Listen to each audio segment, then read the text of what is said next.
pourquoi la vie de Bilal se résume qu'à la souffrance dans le Saint-Coran, dans le livre, dans les hadiths.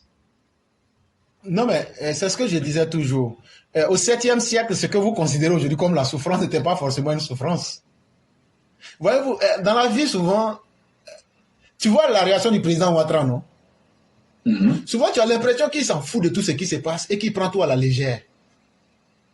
Et qu'il prend son temps. Mais en réalité, là, plus tu évolues dans la compréhension des choses, tu vois presque tous les aspects de la réalité. Tu sais, l'époque que tu évoques là, l'esclavage était une chose normale en ce temps-là. Ça veut dire prendre quelqu'un et puis le vendre là, surtout un noir là. Même l'Occident, c'est ce qui a construit l'Occident. Et combien de temps ça a pris pour que l'Occident comprenne que l'esclavage n'est plus un modèle? Et donc, la notion même de souffrance dépendra forcément d'abord de ce que tu vois. Si tu regardes aujourd'hui nos réalités pour dire que ce qui était la souffrance hier, et c'est forcément mauvais, c'est aussi faire une fausse route. Effectivement, Bilal était je crois qu'il venait de l'Éthiopie, si je ne me trompe, un esclave, et il était sous les ordres de quelqu'un, etc., etc. Et comme tu l'as dit, mais en même temps aussi, il faut prouver que dans cette souffrance-là, il a prouvé aussi son courage. Quand je m'imagine le jour où il a dit, je vais croire en son nouveau Dieu, il a mis sa vie en jeu. Et donc, ce risque qu'il a pris là, après, il sera racheté par quelqu'un d'autre. Vous connaissez l'histoire dont je vais rapidement. Mais quand tu demandes à Bilal, est-ce que ta vie après cela a été mieux? Il va te dire oui. Il va te dire c'était mieux qu'auparavant. Et ta question, au fond, tu veux parler de la condition de l'homme noir, si je ne m'abuse. Il y a tout ça de naturel. Non, je comprends la question, je comprends le fondement. Mais c'est pour te dire qu'en fait, dans cette vie-là, cher frère, oui. Si on dit toi et puis moi, on a qu'à faire une compétition, il y a 10 000 € qu'on va nous donner là. Tu penses que moi, je vais prier Dieu pour que je sois dernier? Je ne sais pas si tu as compris ma question. Oui, j'ai compris. Si toi et puis moi, on doit faire une course, on dit celui qui arrive premier là, il y a 10 000 $ là. Est-ce que toi, tu vas prier Dieu pour que, Dieu, comme j'aime mon frère là, bon, j'ai pris que moi-même je sois dernier pour que je ne puisse pas courir pour que lui il ait ça. Toi, tu vas prier comme ça? Non, c'est vrai. Voilà. Dans la nature humaine là, l'égoïsme là, ce qu'on appelle l'égoïsme là, c'est pas forcément une chose qui est mauvaise.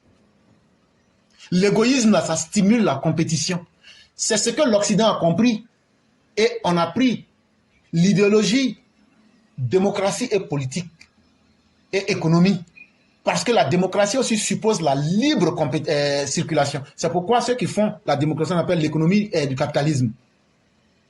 Et donc, c'est l'égoïsme néfaste. Comme moi j'ai réussi, je ne veux pas que quelqu'un réussisse, c'est ce qui est mauvais. Mais dire à quelqu'un, comme moi, Dieu dit d'être bon là, je veux que tout le monde soit bien avant moi, ça c'est l'idiotie. Ça c'est être bête. Donc ce que je veux te dire là, ceux qui ont reçu les religions là, vont toujours les interpréter à leur faveur. Est-ce que tu me comprends très bien? Oui, je comprends très bien. Mais c'est pas c'est pas Dieu qui est leur papa. Dieu là, il n'est pas arabe. Dieu là, il n'est pas chrétien, il n'est pas juif, il n'est pas musulman. Dieu, il est une entité. Et c'est pourquoi nous disons au peuple, ce n'est pas le problème là. Si toi tu es sur une route, la vie c'est comme une route. Toi tu dis, comme ce sont les autres qui ont créé les panneaux de signalisation, moi je ne vais pas suivre ça. Mais moi-même je vais suivre mes propres règles. Tu vas te casser la gueule.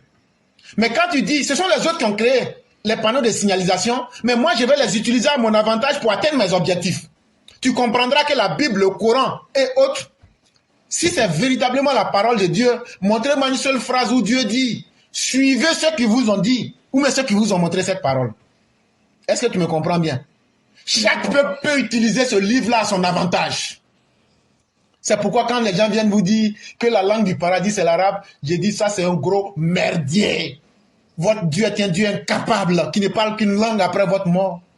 Alors que moi je parle, mais cette langue, ce qui fait ma valeur sur la terre ici, votre Dieu n'aura qu'une seule langue. Après que je suis dans un état supérieur, c'est que c'est un Dieu faible. Je ne crois pas en ce Dieu-là.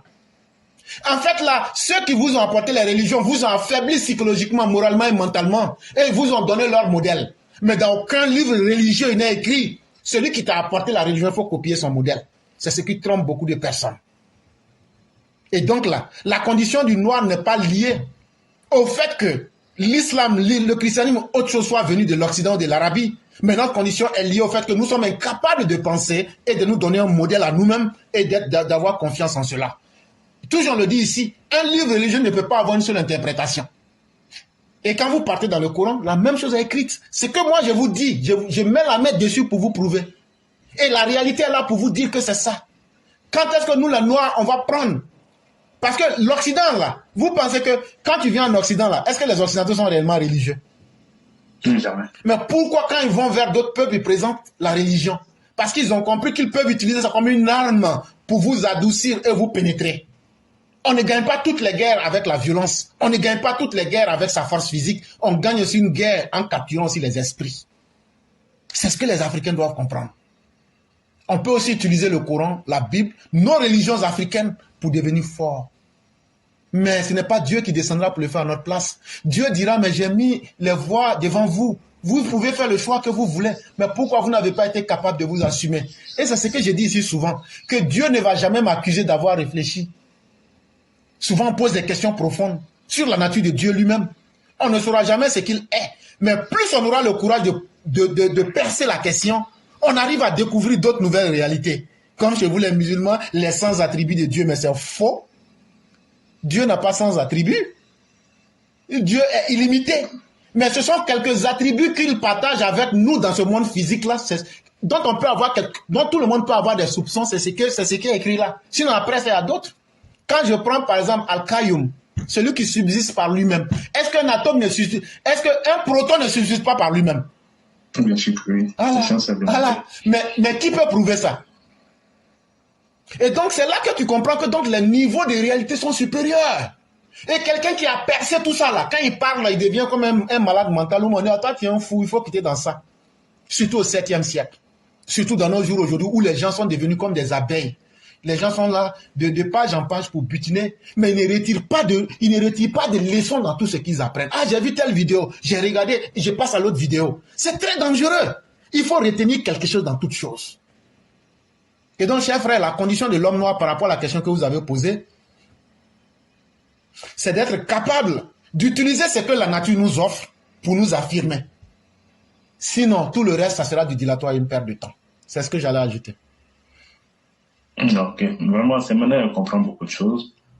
Pourquoi chaque fois on va à la mosquée, ou justement dans le Koudouba, ils utilisent toujours le calife de l'islam, Abakar, ou bien Abou Bakr, lui il a fait ça, il faisait ça, mais ils ne vont jamais parler en loin à l'âge de Bilal. Pourtant, ils ne te diront pas que le Négus de l'Éthiopie qui a sauvé les musulmans pour que l'islam puisse exister, c'est un noir.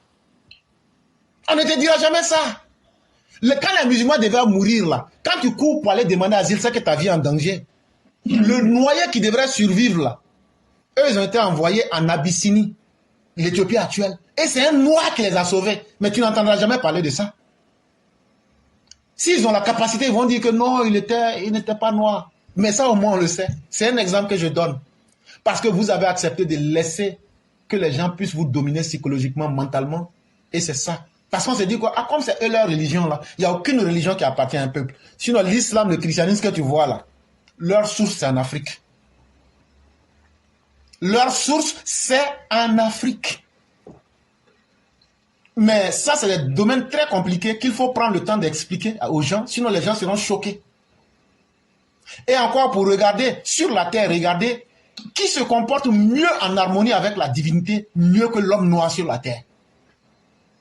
Quand les autres cultures doivent aller assassiner les Incas, assassiner les Mayas, détruire les cultures, tuer les Rohingyas, tuer, au nom de la politique, tuer les Rwandais.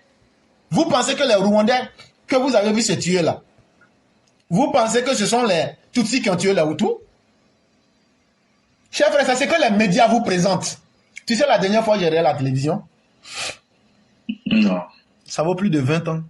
Chers frères, ça ne m'intéresse pas.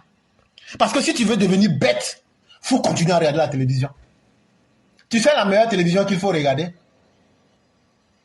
Non. La meilleure télévision, quand tu te lèves le matin, là, tu regardes en haut, tu regardes le soleil. Quand tu vois le soleil là, ça veut dire que tu es encore vivant.